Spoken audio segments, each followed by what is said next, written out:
Class fourth की book है living science और पब्लिशर रत्ना सागर है।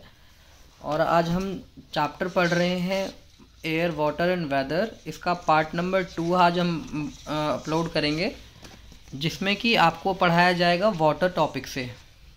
इससे पहले पार्ट नंबर 1 मैंने अपलोड की हुई है।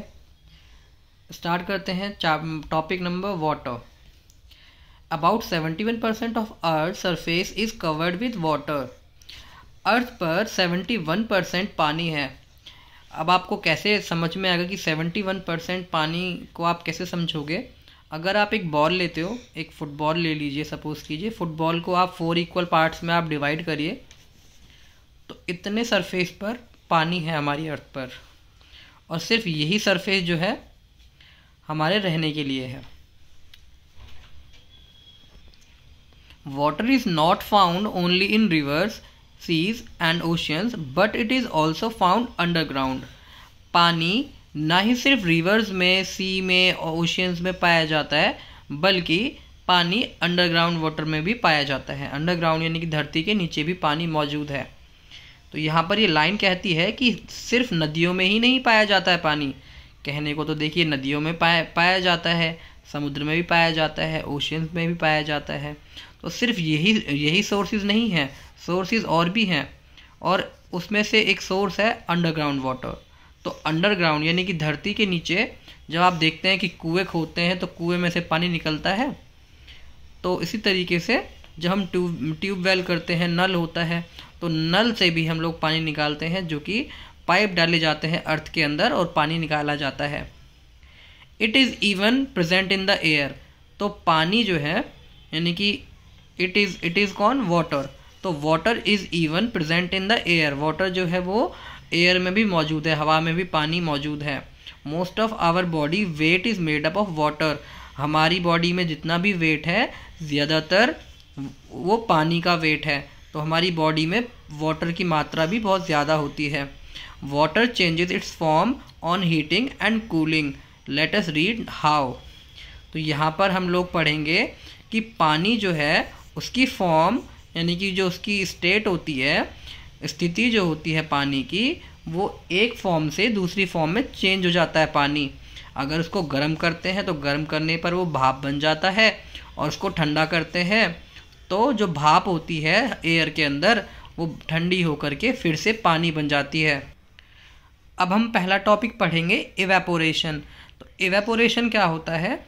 इवेपोरेशन जो है वो पानी का यानी कि पानी की एक फॉर्म होती है। पानी जो है वो भाप में कन्वर्ट हो जाता है, यानी कि वाटर जो है, जो लिक्विड है, लिक्विड जो होता है वो चेंज हो जाता है वेपर में। वेपर का मतलब होता है भाप। अब इवेपोरेशन क्या चीज़ है, इसको हम पढ़ते हैं। The sun slowly heats the water on the surface on the earth to change it into water vapour. तो सन जो है यानी कि सन का मतलब सूरज, तो सूरज की जो गर्मी होती है वो वाटर को धीरे धीरे गर्म करता है। धीरे धीरे जब गर्म करता है पानी को, तो वो पानी जो है धीरे धीरे भाप में कन्वर्ट हो जाता है। वाटर वेपर मतलब भाप में कन्वर्ट हो जाता है। The process of change of water into water vapour due to heating is called evaporation. तो ये इवेपोरेशन क्या होता है? इवेपोरेशन एक प्रोसेस है पानी का चेंज होना वाटर वेपर में। दोबारा बता देते हैं। तो इवेपोरेशन क्या है? इवेपोरेशन एक प्रोसेस है वाटर का चेंज होना, वाटर का चेंज होना वाटर वेपर में ड्यू टू हीटिंग यानी कि गर्मी की वजह से। तो सभी का मीनिंग आपको कंटिन्यू बताया जा रहा है, तो जहाँ जहाँ पेंसिल है ध्यान से पढ़ें। Evaporation of water takes place at a faster rate when there is a strong wind. तो यहाँ पर बताया जा रहा है कि जो इवेपोरेशन होता है यानी कि जो पानी होता है वो भाप बनकर उड़ जाता है, ये बहुत तेज़ी से होता है। कब होता है बहुत तेज़ी से? जब हवा तेज़ चल रही होती है। तो अब आप जब बड़े हो जाएंगे, बड़ी क्लास में आएंगे, तो आपको बताया जाएगा कि पानी जो है वो भाप में जल्दी जल्दी कन्वर्ट क्यों हो जाता है जब हवा तेज़ चलती है। और जब हम कपड़े को एक्सपोज कर देते हैं, expose surface of water is large, exposed surface of water is large. जब हम पानी को एक जगह इकट्ठा रखते हैं, जैसे पानी कहीं एक जगह ऐसे करके इकट्ठा हो गया तो वो देर में भाप बन के उड़ता है, लेकिन उसी पानी को अगर हम फैला देते हैं तो वो पानी जल्दी हवा में उड़ जाता है। तो ऐसा क्यों होता है ये भी आप बड़ी क्लास में ही पढ़ेंगे। The temperature of the surroundings is high. अगर हम जो है आसपास का जगह अगर टेम्परेचर ज़्यादा है तो टेम्परेचर ज़्यादा होने की वजह से भी कपड़े जल्दी सूख जाते हैं, अगर कपड़े आपने हवा में टांगे हुए हैं तो। The air is dry. Air is dry का मतलब है कि जब बारिश होती है तो बारिश के टाइम कपड़े जल्दी नहीं सूखते, तो हवा जो होती है उस हवा के अंदर वाटर वेपर्स ज़्यादा होती हैं। लेकिन गर्मियों के टाइम जो हवा होती है वो बहुत ड्राई होती है, क्योंकि गर्मियों में एयर के अंदर कोई भी जो है ना वाटर वेपर होती नहीं है, इसलिए एयर जो है ड्राई होती है और कपड़े जल्दी सूख जाते हैं अगर हमने कपड़े टांगे होते हैं अपने छत पर तार के ऊपर। Water vapour goes up in the atmosphere and forms cloud. तो जब वाटर वेपर एटमॉस्फेयर में ऊपर को जाता है तो वो क्लाउड्स को फॉर्म कर लेता है। क्लाउड्स मतलब बादल फॉर्म हो जाते हैं, बन जाते हैं। These cloud fall on the earth as rain. तो जब वो पानी यानी कि वाटर वेपर जब एटमॉस्फेयर में ऊपर चला गया और बादल बन गए तो वो बादल जो हैं वो अर्थ पर रेन की फॉर्म में वापस आ जाते हैं, यानी कि बारिश हो जाती है। Water vapour also forms due, Frost, fog and snow. तो वाटर वेपर की वजह से ही कुछ कुछ चीज़ें यहाँ पर फॉर्म हो रही हैं, वो क्या है, due, Frost, fog and snow. तो बर्फ़ बन जाती है, जो वाटर वेपर जब ऊपर जाता है यानी कि जो भाप जाती है ऊपर, तो बर्फ़ बन जाती है ऊपर जब ज़्यादा ठंडी होती है, और वाटर वेपर से ही फॉग बन जाती है, धुंध छा जाती है। तो ये सब बनता है वाटर वेपर की वजह से ही। अब हम पढ़ेंगे कंडेंसेशन क्या होता है। तो condensation, what do you mean by condensation. C for condensation and C for cold, यानी कि वाटर वेपर का कूल होना। तो वाटर वेपर जो है, जो भाप होती है, तो भाप कब बनी, गर्म होने पे, लेकिन भाप को अगर ठंडा कर दिया गया तो फिर से वो क्या बन जाएगी, वाटर बन जाएगी। तो अगर हमने वाटर को गर्म किया था तो वो वाटर वेपर बन गई थी, लेकिन अगर फिर हम वाटर वेपर जब बन गई तो वाटर वेपर को अगर हम ठंडा करते हैं तो फिर से वो पानी बन जाता है। This is called condensation. तो कंडेंसेशन का मतलब हुआ जब वाटर वेपर को हम ठंडा कर देंगे और पानी की फॉर्म में कन्वर्ट कर देंगे तो वह कंडेंसेशन कहलाता है। अब हम देखते हैं आगे। Ice, water and water vapour are the 3 forms of water. तो पानी को आप जहाँ भी देखोगे आपको वो 3 फॉर्म में मिलेगी, या तो वो बर्फ़ होगी, या फिर वो बहता हुआ लिक्विड होगा, या फिर वो हवा के अंदर वाटर वेपर होगी। आपको इन्हीं 3 फॉर्म्स में आपको वाटर दिखाई देगा। However in nature we see water in the form of fog, dew, frost, hail and snow as well. तो आपको जो पानी दिखाई देता है नेचर में, यानी कि आपको अपने आसपास जो पानी दिखाई देता है, किस किस किस की फॉर्म होती है। तो वाटर जो है आपको फॉग की फॉर्म में दिखाई देगा। फॉग भी वाटर वेपर की ही एक फॉर्म होती है। ड्यू का मतलब ड्यू, फ्रॉस्ट, ये सब ड्यू और फ्रॉस्ट मतलब धुंध छा जाती है, ये भी वाटर वेपर की ही फॉर्म है। और हेल एंड स्नो, तो बर्फबारी जो होती है ये आइस की फॉर्म है। स्नो का मतलब बर्फ़ और आइस का मतलब भी बर्फ़। तो जो स्नो, ये जो है, ये तीनों चारों पांचों चीज़ें हैं, ये भी वाटर की ही एक फॉर्म है। तो वाटर अगर हमें 3 फॉर्म्स में दिखाई दे रहा है तो वो बर्फ़ है, पानी है और वाटर वेपर है। तो आइस को हम लोग सॉलिड कहते हैं, वाटर को लिक्विड कहते हैं और वाटर वेपर को गैस कहते हैं। तो इसी तरीके से जो यहाँ पर ये स्नो है वो सॉलिड है, ये सॉलिड है, ये गैस है। That's it. अब आगे देखते हैं। अब यहाँ पर हमको बताया गया है, जो वर्ड्स हमें यहाँ पर बोले हैं, fog, dew, frost, hail and snow. तो इनके बारे में बताया कि फॉग क्या होता है। तो फॉग जो है ये धुंध होती है, thick cloud of tiny drops of water form just above land और वाटर। तो फॉग जो होती है ये जो है बादलों का सा एक रूप होता है, जिसके अंदर छोटी छोटी टाइनी ड्रॉप्स, इन टाइनी का मतलब छोटी छोटी पानी की बूंदें होती हैं फॉग के अंदर। जो सुबह सुबह कोहरा पड़ता है सर्दियों में, ठंड में जब कोहरा पड़ता है तो उस कोहरे में आपको छोटी छोटी पानी की बूंदें दिखाई देती हैं, तो वो फॉग होता है। Due, when the water vapor in the air condenses and appears as droplet on the ground and other surfaces, it is called dew। तो जब वाटर वेपर जो होती है हवा में ही जम जाती है, ये भी कोहरे के जैसा ही दिखता है।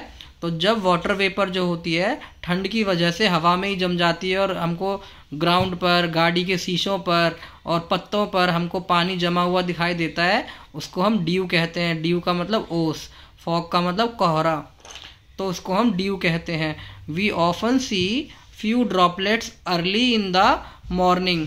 तो हमको छोटी छोटी बूंदें जो है सुबह सुबह दिखाई देती हैं, और जब रात हो जाती है तो रात को भी हमें दिखाई देती है, लेकिन ऐसा सर्दियों में ही होता है।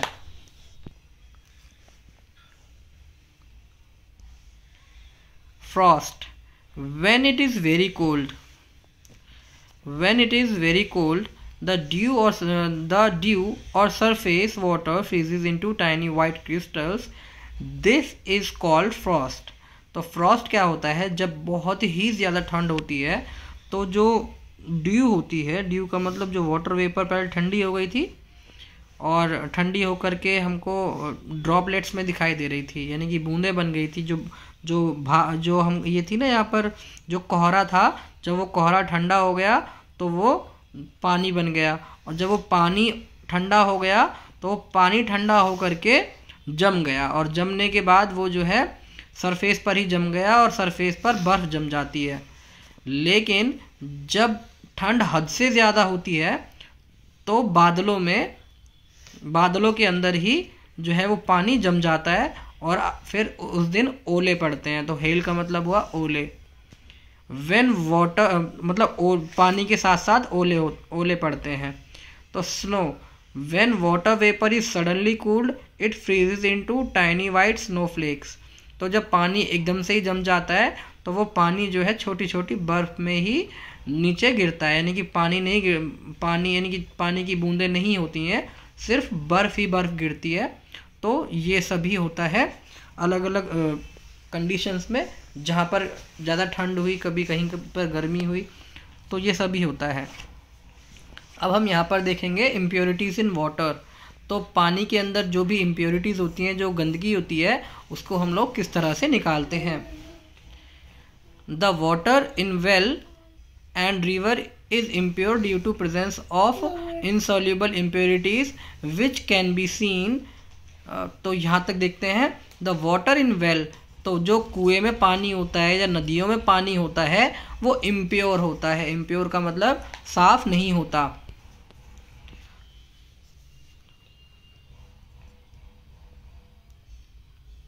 मैंने पॉज कर दिया था।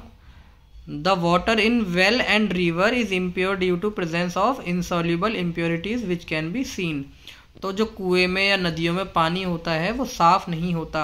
दिखने में तो साफ़ लगता है पर साफ़ नहीं होता, क्योंकि उसमें insoluble impurities होती हैं जिनको हम आसानी से देख सकते हैं। तो insoluble impurities का मतलब है कभी कुएं में पत्ते गिर गए या नदियों में पत्ते गिर गए। नदी के पानी में जब पत्ते हमको देखने को मिलते हैं, लकड़ियाँ देखने को मिलती हैं, कभी कुएं में मेंढक कूद जाता है, फ्रॉग कूद जाता है, तो ये सभी चीज़ें जो है वहाँ पर हमें मौजूद दिखाई देती हैं।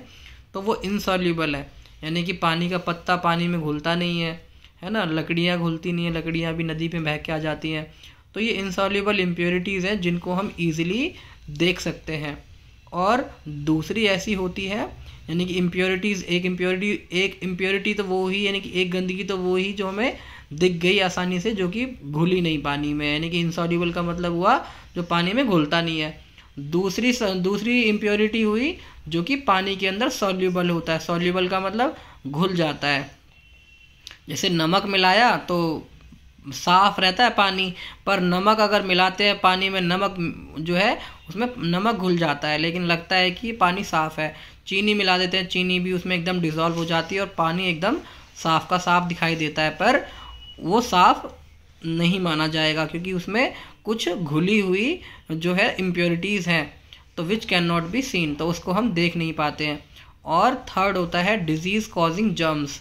तो पानी के अंदर जो है, जैसे कई बार होता है कि डायरेक्ट हमने कुएं से, नदी से या किसी ऐसी जगह से पानी पी लिया जो कि साफ दिख रहा था, पर साफ वो होता नहीं क्योंकि उसके अंदर जर्म्स होते हैं।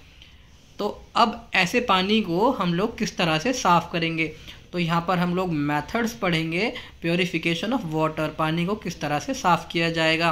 तो यहाँ पर मेथड है सेडिमेंटेशन एंड डिकेंटेशन। तो मेथड यहाँ पर बताया गया है सेडिमेंटेशन एंड डिकेंटेशन। तो ये वाला मेथड कब यूज़ किया जाता है, to separate insoluble impurities, let water stand for some time, impurities that are heavier than water will settle at the bottom of the water leaving it clear. This is called sedimentation. तो sedimentation एक वो process है जिसमें insoluble impurities के लिए हैं ये दोनों प्रोसेस। तो इनसॉल्युबल मतलब जो घुलता नहीं है पानी में, उसके लिए है।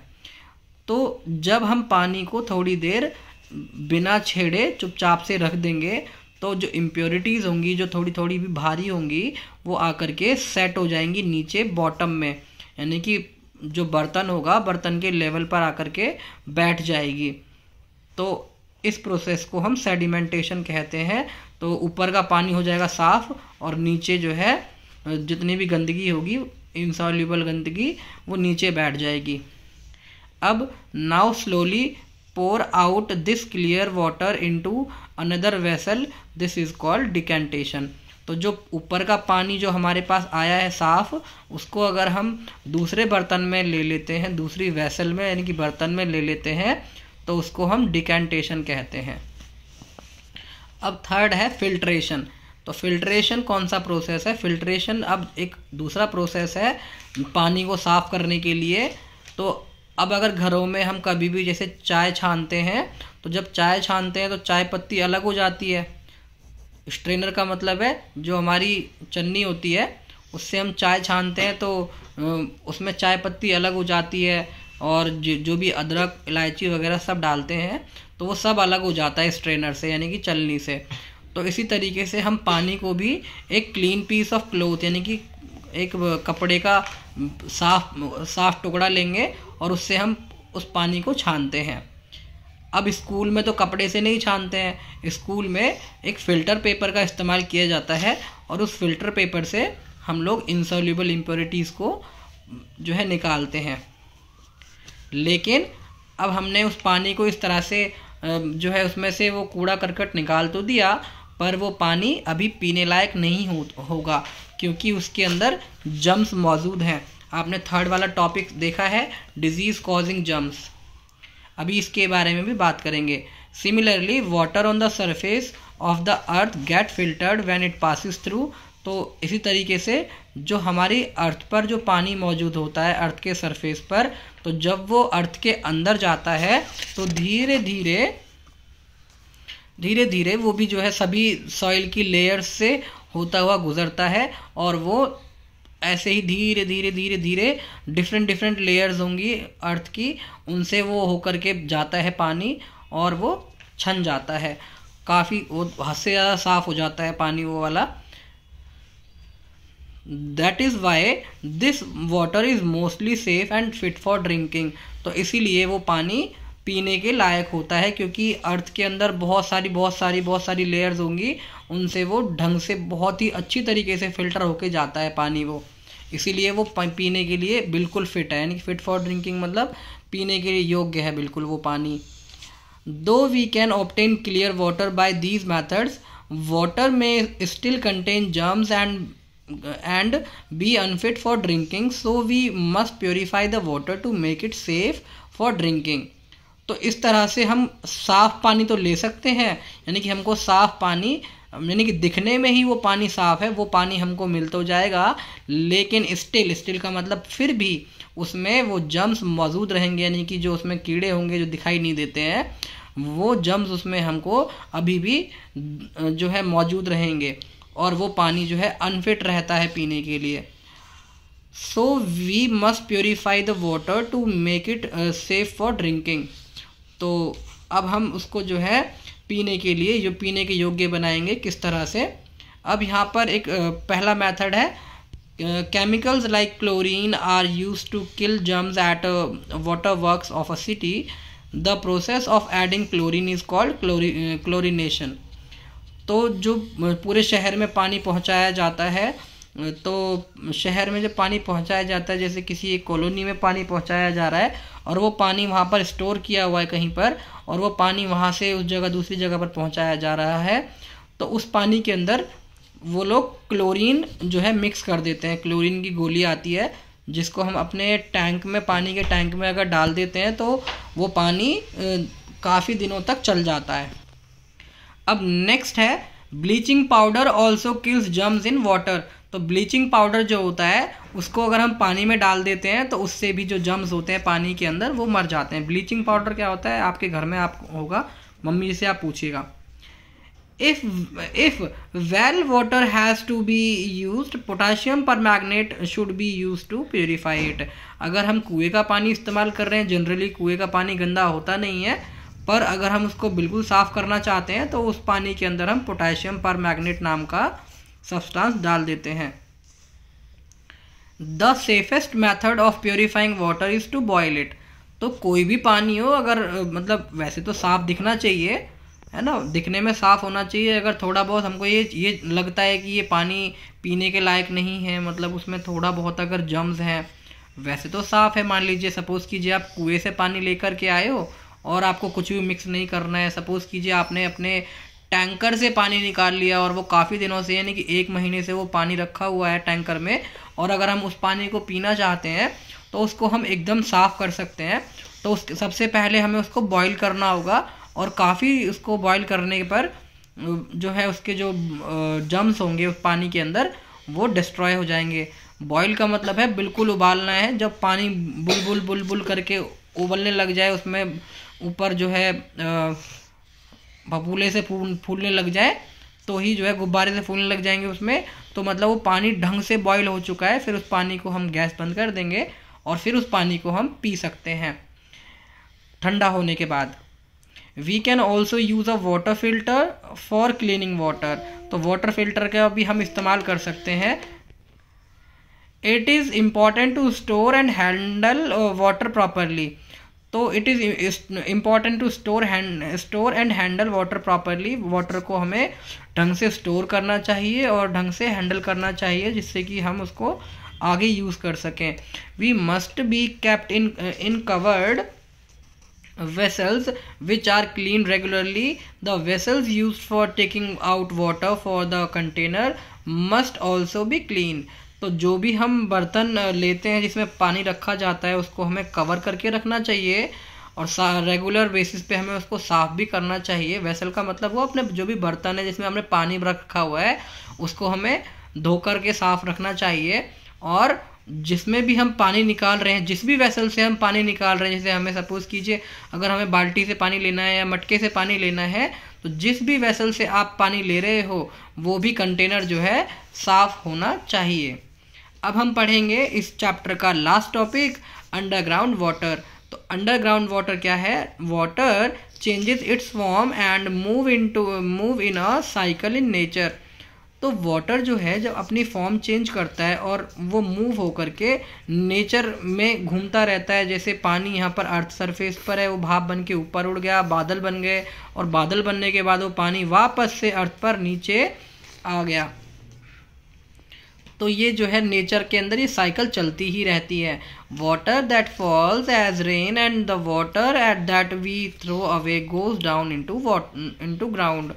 तो जो पानी बारिश होकर के धरती पर गिरता है और जो पानी हम लोग ऐसे ही फेंक देते हैं वो पानी ग्राउंड के अंदर चला जाता है। लेकिन आप लोगों ने देखा होगा कि सड़क पर जो पानी होता है, अब सड़क पर पानी ग्राउंड के अंदर नहीं जाता है कभी भी। जहाँ पर कंक्रीट होगा यानी कि जो मसाला हो रखा होगा, फर्श होगा, पक्की रोड होगी, तो उसके अंदर पानी नहीं जा सकता। तो कच्चा ग्राउंड होगा जहाँ पर, वहाँ पर पानी ग्राउंड के अंदर चला जाता है। It seeps through the topsoil and the subsoil and porous rocks. It finally settles below the porous rock as it cannot pass through the non-porous rocks. So there is a large storage of underground water.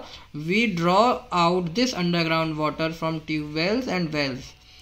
तो सबसे पहले ये जो पानी है ये ऊपर की जो अर्थ की जो टॉप सॉइल होती है उससे होकर के फिर उसके नीचे एक और लेयर होती है, इसको हम सब सॉइल कहते हैं, उसमें से पास होकर के फिर वो छोटे छोटे पत्थर होते हैं, हमारी अर्थ की तीसरी लेयर है, तो उसमें से पास होकर के जाता है और फिर वो नॉन पोरस रॉक्स पे जा कर के यानी कि चट्टान है अंदर, वहाँ पर जा कर के वो रुक जाता है।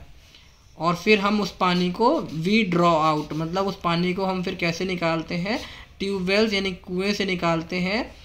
ट्यूबवेल्स का मतलब है नल, और नल वगैरह से निकालते हैं। And places that are dry have less underground water. The level of underground water in an area is called the water table. यहाँ तक देखते हैं द वाटर प्लेसेस, वो प्लेसेस यानी कि वो जगह हैं जहाँ पर अंडरग्राउंड वाटर कम है। तो अब ये हमें कैसे पता चलता है, वहाँ पर अंडरग्राउंड वाटर का एक वाटर टेबल बनाया गया होता है उस एरिया का, कि उस एरिया में कितना पानी है। अब यहाँ पर एक इस चैप्टर के अंदर बहुत ही प्यारी बात बोली गई है, water is a precious natural resource, we should use it carefully, we should not waste water.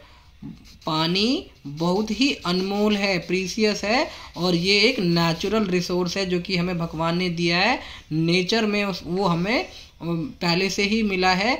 अब नेचुरल का मतलब है कि वो नेचुरल मतलब प्रकृति ने हमको दिया है, मैन मेड नहीं है। तो पानी को कोई बना नहीं सकता है, इसीलिए ये बहुत ही अनमोल है, इसका हमें ढंग से यूज़ करना चाहिए और इसको हमें वेस्ट नहीं करना चाहिए। अब यहाँ पर है think green, water in which vegetables and fruits have been washed can be used to water plant. If you have some water left in your water bottle, do not throw it away, use it to water plants. जिस पानी से आप अपने फल सब्जियां धोते हो, तो उस पानी को हमें वेस्ट नहीं करना चाहिए, उस पानी को हमें पेड़ पौधों में डालना चाहिए। और जो पानी हमारी बोतल में रह जाता है 2-3 दिन तक, उस पानी को हमें फेंकना नहीं चाहिए, उस पानी को हमें पेड़ पौधों के अंदर डाल देना चाहिए। तो ये चैप्टर आपका पार्ट नंबर 2 है, यहाँ पर ये फिनिश हो जाता है। और अगर और किसी चैप्टर की आप वीडियो चाहते हैं, किसी और सब्जेक्ट की वीडियो चाहते हैं, तो प्लीज़ आप मुझे कमेंट में ज़रूर लिखिएगा। मुझे आशा है कि आपको ये चैप्टर बिल्कुल अच्छी तरह से समझ में आया होगा। अगर कोई भी डाउट है तो कमेंट्स में पूछिए। Thank you so much.